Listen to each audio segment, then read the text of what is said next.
여러분 반갑습니다. 반도체 오빠 멘탈 전도사 천마쌤입니다. 오늘도 이제 또 하루를 시작해야겠죠. 월요일입니다. 월요일. 참 징글징글하게 덥네요. 덥고 습하고 그렇습니다. 오늘은 시원하게 좀 물으면 좋을 텐데 과연 주식시장은 어떻게 흘러갈지 상당히 궁금해져요. 뭐 코스피, 코스닥 과연 낙폭을 좀 줄일 것인지 아니면은 힘차게 또 상승할 것인지 상당히 궁금해지네요. 한번 봅시다. 한번 어느 분의 이야기인데 김지윤 박사라는 여성분이더라고요. 이 여성분이 쓴 거를 보니까 나름대로 의미가 있어서 여러분에게 잠시 한번 설명을 해드릴게요. 우리는 열심히 살아도 안 좋은 일이 생겨요. 이 주식시장도 마찬가지야. 열심히 투자해도 안 좋은 현상이 발생하더라. 뭐 주가 폭락하고 급락하고 하니까. 이 여성분은 보니까 MIT에서 박사 학위를 받았고, 뭐 인문, 정치, 역사, 영화, 음악까지 다방면의 지식을 쉽고 재미나게 풀어준다. 하여튼 유튜브 구독자도 꽤 많은가 봐요. 그래서 그 인생의 불행에 대해서 이렇게 이야기를 하더라고요. 왜 하필이면 나한테 이런 일이 생기는 거야? 이런 억울한 생각이 들 때가 있었다고 합니다.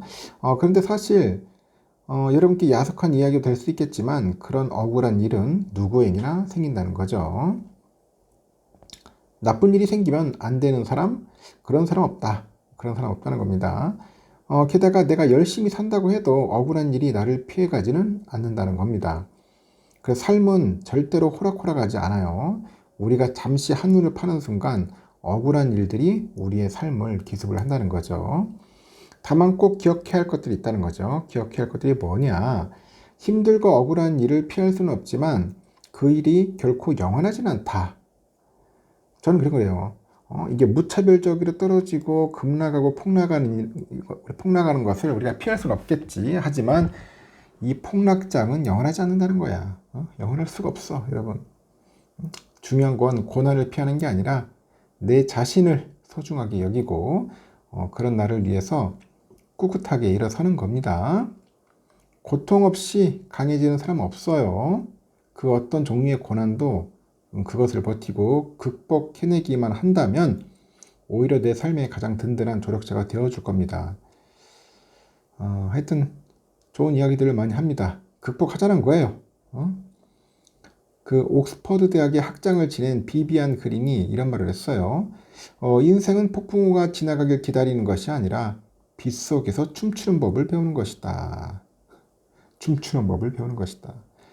열심히 살아가는 여러분의 삶에도 때때로 불행이 찾아와서 이 반갑지 않은 얼굴을 불쑥 내밀겠지만요. 여러분이 그 불행에 집착하기보다는 여러분 자신에게 더 눈길을 준다면 그 불행은 여러분의 곁을 빠르게 스쳐 지나갈 거라는 겁니다. 알겠죠? 하여튼 좀 이런 어려운 시기도 이렇게 슬기롭게 재밌게 좀 극복했으면 좋겠습니다. 그래야지 여러분 멘탈 깨지지 않아요. 그러면 또 삼성과 다양한 이야기들 한번 전달토록 하겠습니다. 이 아이폰 이야기네요. 애플은 그 매년 하반기에 새로운 아이폰을 선보이는데 그래서 이제 8월이 시작을 하면은 새 아이폰에 그런 정보들이 쏟아져 나온답니다. 쏟아져 나오고 소비자들이 가장 궁금해하는 건 외관의 변화라고 합니다. 매년 애플 신제품 정보를 공개하는 것으로 유명한 IT 팁스터죠. 이 소니 딕슨이 지난 2일에 아이폰 16 시리즈 일부 모델의 실물 사진을 공개를 했다고 합니다. 우선 기존 모델보다 화려해진 색상이 눈에 띄고요. 일반 모델은 블루, 핑크, 화이트, 블랙, 그린의 색상을 적용했네요.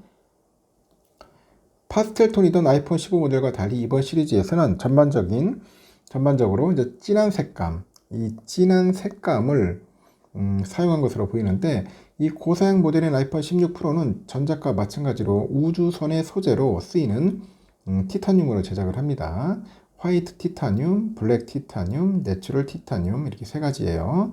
카메라별도 변했고 기존 모델인 그 메인 렌즈, 초광각 렌즈 이렇게 두 개의 렌즈를 대각선으로 배치했는데 이번 모형 사진에서는 수직으로 되어 있고 이 변화가 어떤 의미를 갖고 있는지 사진만으로는 알아내기 힘들다고 하는 것 같아요. 가장 기대를 모으는 부분은 우측 하단에 이제 새로 생긴 물리 버튼이라고 합니다. 아이폰 16에 처음 도입하는 이 버튼은 캡처 버튼으로 불리는데 정확한 용도는 알 수 없다. 아직 버튼의 위치로 짐작을 해보면 스마트폰을 가로로 들고 찍거나 그 비디오 촬영을 할 때 사용하는 버튼인 것 같고 쓰임새가 이보다 더 다양할 가능성도 있고 이 버튼은 압력 감지 기능을 장착해서 누르는 세기, 강도 하여튼 손가락의 좌우 이동을 감지할 수 있는 것으로 알려져 있는데 이를 활용하면 누르는 힘을 반만 줘서 피사체의 초점과 노출을 자동으로 맞춰주는 반 셔터 기능, 화면 줌 아웃 기능을 구현할 수 있다고 하는데 모두 DSLR이나 디지털 카메라에 있는 것들이죠. 카메라로 촬영할 때의 손맛을 스마트폰에서도 구현하겠다는 애플의 의도를 짐작할 수 있죠. 이렇게 새 버튼이 AI 기능을 불러내는 AI 버튼이라고 보는 견해도 있는데 현재 애플이 자사 운영 체제죠. iOS 이거를 업데이트하는 방식으로 AI 기능을 대거 도입할 예정이라고 합니다. 이렇게 새 버튼이 AI 기능을 작동하는 역할을 할 것으로 보고 애플이 물리 버튼에 변화를 주기 시작한 건 이번이 처음은 아닌데 지난해 애플은 고사양 모델인 아이폰 15 프로에 대해서 좌측 상단에 있는 동작 버튼의 기능을 다양화합니다. 일반 모델의 경우 이 버튼으로 무음 모드만 켜고 끌 수 있는 반면에 프로 모델에서는 집중 모드, 카메라, 손전 등 음성 메모, 번역 등 다양한 동작을 사용자 입맛에 맞게 설정을 할 수 있어요. 이런 변화는 소비자의 그 다양한 니즈를 충족시키려는 의도로 풀이된다고 합니다. 관건은 애플이 이런 자잘한 변화로 또 한 번의 흥행몰이에 나설 수 있느냐는 건데 경쟁 업체인 삼성이 상반기에 뛰어난 AI 서비스로 보장한 S24를 출시해서 큰 재미를 봤기 때문이겠죠. 특히 AI를 활용한 실시간 통번역 그리고 강화된 검색 기능 등이 주목을 받아요. 그 덕분인지 판매량도 크게 늘었고 시장조사 업체 보니까 삼성의 1분기 갤럭시 S24 출하량이 전작보다 35% 증가해서 1350만 대 기록했네요. 이 기세를 몰아서 삼성은 지난 7월에 폴더블 폰 갤럭시 Z 폴드 6, 플립 6 출시했죠. 이 두 제품 모두 접었다 폈다 할 수 있는 폼팩터의 강점에 그런 AI의 기능을 높였다는 평가를 받아요. 그 덕분인지 7월 12일부터 국내에서 일주일간 진행한 사전 판매 덕분에 91만 대가 팔렸답니다. 전년 같은 기간보다는 약간 작아요. 경기 침체 등을 고려하면 선방했다는 평가도 있는데 업계에서는 이번 신제품이 연말까지 한 800에서 한 900만 대 정도 판매될 거로 봅니다. 이에 반해서 아이폰의 AI 기능은 갤럭시에 비해서 성능 면에서 뒤처졌다는 평가를 받는데 이렇게 언급했듯이 iOS 업데이트로 AI 기능을 강화할 예정인데 완성도 문제로 업데이트 적용 시기가 차일피일 미뤄지고 있어요. 업계 안팎에서도 아이폰 16 출시 때 iOS 업데이트가 되지 않을 가능성을 배제하기는 어렵다. 그런 부정적인 전망까지 나올 정도입니다. AI가 스마트폰 업계의 트렌드가 된 그 시점에서 애플의 새로운 버튼은 소비자들의 마음을 사로잡을 수 있을지 상당히 궁금해지네요.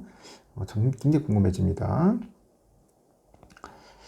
AI 거품론 관련된 이야기가 있는데 참 보기 요즘 또 난리네요. 저는 AI가 거품이 아니라 이제 AI가 초입인데 초입 단계라고 하는데 벌써부터 주가 빠지니까 거품이다 그런 소리를 하고 다니는 사람들이 좀 있는 것 같습니다. 미국 테크 기업들이 AI 거품론에 주가가 폭락을 하자 이렇게 삼성과 하이닉스 직격탄을 맞았다고 언급을 합니다.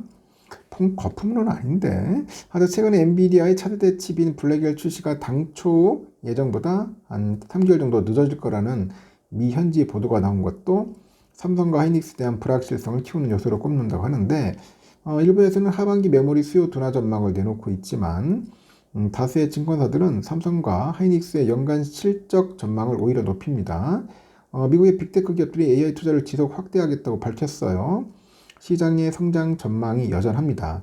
AI 반도체 핵심인 HBM은 한국 기업들이 주도권을 잡은 형국이어서 여전히 높은 기대감이 있죠. 4일 이제 어제죠. 금토업계 보니까 지난달 31일 삼성전자 2분기 실적을 발표한 이후로 20개 증권사가 제시한 삼성 연간 영업이익 추정치가 26조 6,391억 원으로 집계됐고 2분기 실적 발표 전에 연간 추정치는 10조 7천억부터 30조 3천억까지 분산됐는데 2분기 실적 발표 후에는 20조 5천억에서 한 20조 8천억 정도로 좁혀져서 이 불확실성이 크게 해소된 모습을 보였고요. 특히 실적 발표 전후 이 추정치를 비교한 증권사 12곳 중 8곳은 컨센을 확대해서 하반기 실적에 대한 기대감을 높입니다. 하이닉스의 그 증권사 21곳 평균 컨센은 23조 9천억 정도 봅니다. 실적 발표 전과 비교치를 올린 10곳 중 7곳이 추정치를 확대했죠. 이처럼 양사의 실적 기대감은 높아지고 있는데 주가는 정반대 양상을 보이고 있고 미국 빅테크 업체들이 AI 대규모 투자를 이어가고 있는데 투자 회수 시점에 대한 물음표가 달리다 보니 투자자들이 회의적인 반응을 보인 여파로 풀이된다고 합니다. 여기 엔비디아가 차세대 칩인 블랙엘 출시를 당초 예정보다 최소 3개월 늦춰진다는 그 미국 IT 매체 그 디인포메이션의 현지 보도, 이게 나온 것도 삼성과 하이닉스에 대한 불확실성을 키우는 요소로 작용하고 있는데, 앞서서 엔비디아는 지난 3월에 연례 개발자 컨퍼런스에서 AI 칩 신제품이죠. B200이 연내 출시할 예정이라고 했어요. 근데 소식통을 이용해서 블랙웰 생산 과정에서 이례적으로 늦게 발견된 결함으로 인해서 엔비디아가 마이크로소프트하고 다른 한 곳의 클라우드 업체 AI 칩의 그 신제품 블랙웰 B200 생산 제한 사실을 통보했다고 합니다. 시장에서는 삼성과 하이닉스에 대해서 여전히 낙관적인 전망을 내놓고 있고, 삼성이 5세대 HBM의 그 제품이 상분기 그 양상을 언급한 가운데 AI 시장의 성장세와 맞물리다 보니까 메모리 가격이 상승할 거라는 전망이 배경인 것 같아요. 가격 오른다는 거죠. 일단 트렌드포스에 보면 글로벌 AI 서버 수요 급증으로 24년 시장 가치는 1870억 달러로 증가가 되고요. 예상되고 서버 시장이 65% 차지합니다. 또 올해는 평균 D램 가격이 53%, 내년은 35% 상승해서 올해 매출액은 작년 대비 한 75%, 25년은 올해보다 51% 정도 증가할 거로 추산합니다. 이렇게 HBM 주도권의 한국 반도체는 공고해지는 거겠죠. 이런 상황에서 삼성이 5세대 HBM3에 3분기 양산 공급을 공식 언급했다는 점에서 그동안 불확실성으로 여겨졌던 엔비디아 퀄테스트 통과 임박을 시사한 것 아니냐는 해석도 있고요. 여기에 또 내년에 공급에 대해서 증산의 가능성을 시선해가지고 수급 우려 해소에 나섰습니다. 그래서 삼성이 그 전략 마케팅 실장이 올해 HBM 비트 생산과 고객 협의 완료 물량은 전년 대비 4배 이상 확보했다고 했죠. 내년에도 올해 대비 2배를 넘어서는 비트 공급량 확대를 계획 중이라고 합니다. SK 하이닉스의 경우도 삼성의 HBM3 양산이 공급 과잉으로 전환될 수 있다는 그런 점이 부담 요소로 꼽히겠죠. 부담 요소로. 그럼에도 제품 가격 상승으로 여전히 강점으로 꼽히고 당분간은 안정적인 수익 구조를 이어갈 거라고 합니다. 현재 주가 하락은 기업 이슈라기보다는 시장이 전반의 불안감, 또 AI에 대한 의구심을 반영한 부분이 크다고 진단하는 사람도 있어요.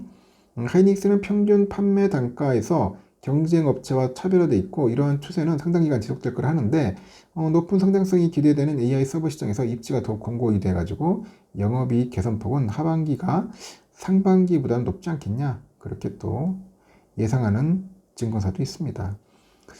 제가 볼 때는 나쁘지는 않는 것 같아요. 나쁘지 않는 것 같은데 괜히 뭐 거품론 해가지고 떠들어대고 있고 고의적으로 주가를 좀 약간 밑으로 내려 꽂게 만들려고 하는 그 세력들이 좀 있는 것 같아. 세력들이 좀 있는 것 같습니다. 결국은 올라갈 수밖에 없다. 저는 항상 주식시장은 롱으로 보는 게 좋을 것 같아요. 롱으로 보고 투자를 해야지 너무 숏으로 보고 하는 것은 안 좋은 것 같습니다. 역시 낙관적인 투자 방식이 결국은 이깁니다. 여기까지 하겠습니다, 여러분. 좋은 하루 보내십시오.